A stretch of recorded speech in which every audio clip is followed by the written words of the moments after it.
ये 20 साल पुरानी बात है। मुंबई के एक मशहूर बिल्डर थे नरेश कुमार। उनका बेटा सोहम कई सालों की विदेश की पढ़ाई के बाद वापस लौट रहा था। वो अपने पापा का बिजनेस संभालना चाहता था। नरेश कुमार चाहते थे कि वो बिजनेस ज्वाइन करने से पहले कुछ दिन अपने दोस्तों के साथ लाइफ को एंजॉय करे। सोहम ने अपने दोस्तों को यह बात बताई तो सब दोस्तों ने कहीं दूर रिजॉर्ट में जाने का प्लान बनाया। तब नरेश कुमार ने सुझाव दिया, मेरे दोस्त का एक पुराना बंगलो लोनावला में है, अगर चाहो तो तुम सब वहीं चले जाओ। वहां के केयर टेकर तेन सिंह को मैं कह दूंगा तो वो तुम्हारे खाने पीने रहने का सारा इंतजाम कर देगा।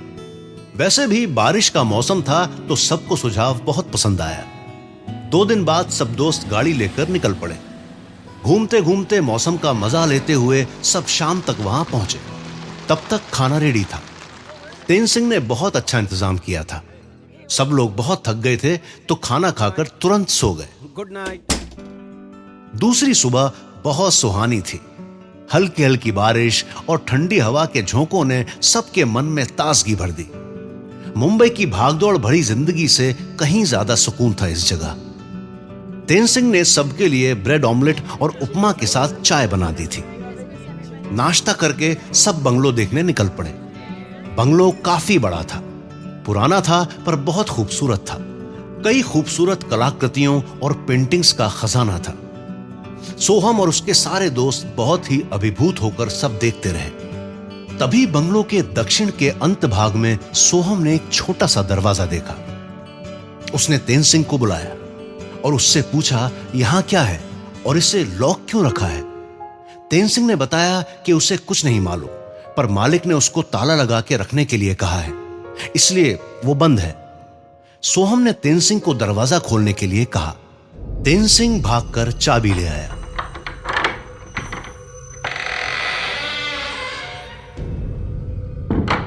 दरवाजा खुलते ही एक पतली अंधेरी लॉबी थी। सबने अपनी मोबाइल टॉर्च ऑन कर ली। मोबाइल टॉर्च की रोशनी में अंदर जाके देखा तो दूसरे छोर पर बहुत बड़ा खूबसूरत कमरा था।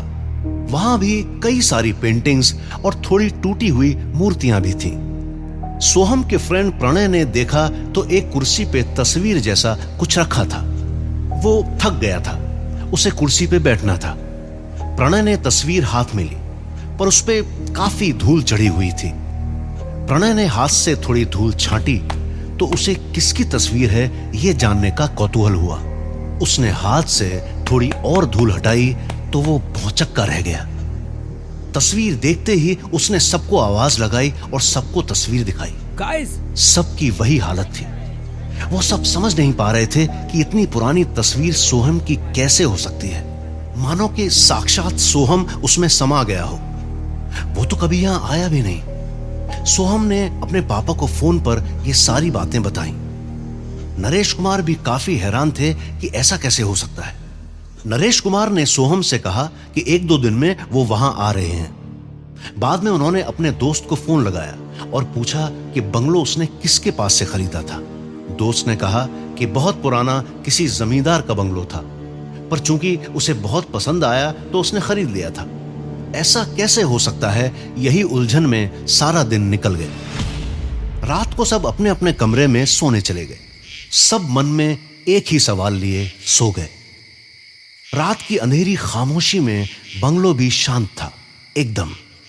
बस बाहर से कुछ पत्तों की सरसराहट की आवाजें आ रही थी। रात के करीब 3 बजे होंगे। एकदम से सोहम की आंख खुल गई। सोहम ने महसूस किया जैसे कोई उसे बुला रहा है।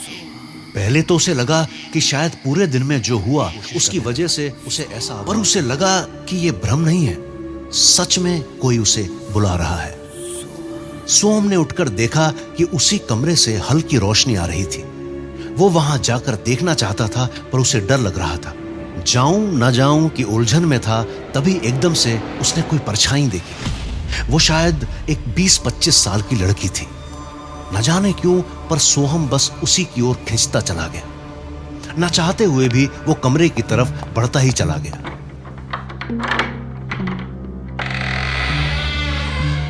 वहां कमरे में पहुंचकर देखा तो वो लड़की वही तस्वीर हाथ में थामे उसी कुर्सी पर बैठी थी। न जाने उसके चेहरे पर अजीब सी मुस्कुराहट थी और कशिश भी, जो सोहम को चाहने पर भी बाहर जाने नहीं दे रही थी। आखिर में सोहम ने हिम्मत जुटाकर उससे पूछा, तुम कौन हो? तुम्हारा नाम क्या है? और बंद दरवाजे से तुम यहां कैसे आई? क्या कोई चोर रास्ता भी है इस कमरे का? लड़की धीमे से मुस्कुराई और कहा, मुझे नहीं पहचाना? इस तस्वीर को भी नहीं पहचाना? सोहम भौचक्का सा खड़ा था, उसे कुछ भी समझ नहीं आ रहा था। थोड़ी देर सोहम का ऐसा हाल देखने के बाद वो सोहम के थोड़ा नजदीक आई। लड़की ने सोहम को बताया कि यह तस्वीर तुम्हारे पिछले जन्म की है। तब तुम्हारा नाम गुंजन था। तुम लोग बहुत अमीर थे। तुम्हारे पापा बहुत बड़े जमींदार थे। मेरे पापा यहाँ के चौकीदार थे। मैं उनकी बेटी आशा।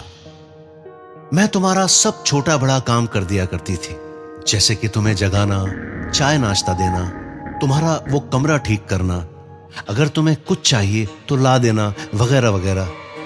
धीरे धीरे हम दोनों एक दूसरे को पसंद करने लगे। पर तुम इतने बड़े जमींदार के बेटे और मैं मामूली चौकीदार की बेटी, कहां हमारा मेल हो सकता था? हमने साथ जीने मरने का वादा तो किया, मगर ये मुमकिन नहीं था। तुम मेरे साथ रहना चाहते थे पर रह नहीं सकते थे। तो आखिर में तुमने एक रास्ता निकाला।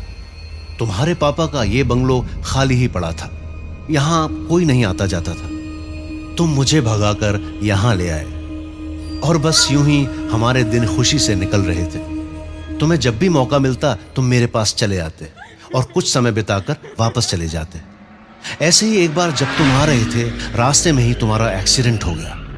एक्सीडेंट इतना भयानक था कि तुमने वहीं अपना दम तोड़ दिया। मैं तुम्हारा इंतजार करती रही कई दिनों तक। मुझे समझ नहीं आ रहा था कि तुम क्यों नहीं आ रहे इतने दिनों से, और अब डर भी लगने लगा था कि कहीं कोई अनहोनी तो नहीं हो गई। कैसे पता करूं क्या हुआ होगा, यही सोचती रही। कई दिनों बाद मुझे तुम्हारे बारे में पता चला। तुम्हारे दोस्त सुनील को मेरे बारे में पता चला। मौका मिलते ही वो मुझे ये समाचार देने यहां आया था। ये सुनते ही मैं बेहोश हो गई। जब होश आया तो सुनील ने कहा, तुम वापस अपने घर चली जाओ, या कहो तो मैं तुम्हें कहीं किसी दूसरी जगह काम दिलवा दूंगा। अब यहां रहना तुम्हारे लिए ठीक नहीं है। मैं तुम्हारे बिना जीने की सोच भी नहीं सकती थी। मैंने सुनील से सोचने के लिए 2 दिन का वक्त मांगा, पर मैं अब एक पल भी जीना नहीं चाहती थी। किसके लिए जीती?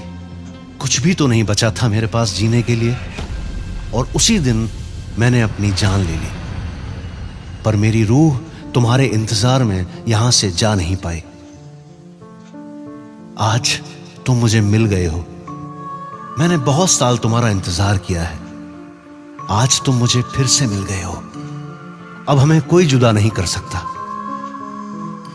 दूसरे दिन सोहम गायब था। वो तस्वीर टूट चुकी थी और उस पे खून के छींटे लगे हुए थे।